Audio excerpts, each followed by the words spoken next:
অতীত থেকে এখনো বেরোতে পারিনি। মনে হয় না কোনোদিনও পারবো।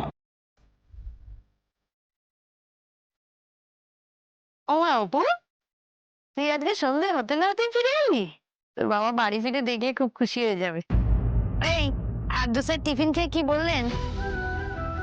আমার মায়ের হাতে জাদু আছে, দারুণ রান্না করেন, কিন্তু আগেও খেয়েছি। দেখো অপর্ণা, আমি তোমার আর্য স্যারই ঠিক আছে, জানো, এতে আমরা দুজনই ভালো থাকবো, এটা আমি রিয়েলাইজ করেছি। কি রে, কিছু বলছিস না যে?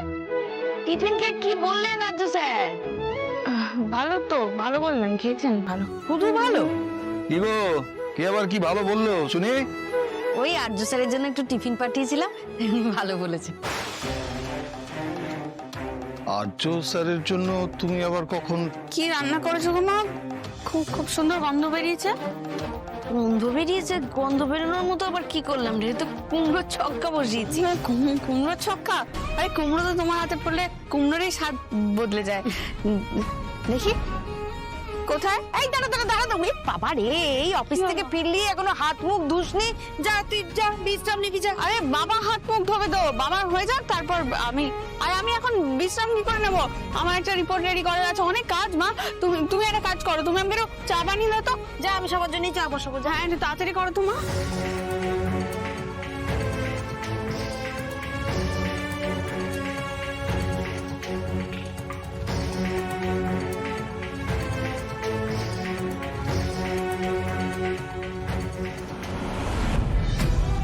আমার পক্ষে হয়তো নতুন করে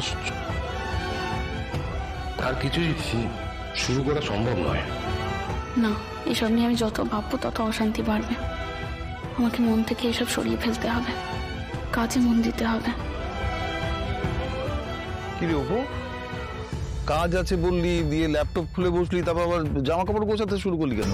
আমি দেখলাম এখানে জামা কাপড়গুলো পড়ে আছে ডাই হয়ে, তার জন্য গুছিয়ে দিচ্ছি। আর ল্যাপটপে চার্জ নেই বাবা, চার্জ দিতে হবে, তারপর তো কাজ করতে বসবো।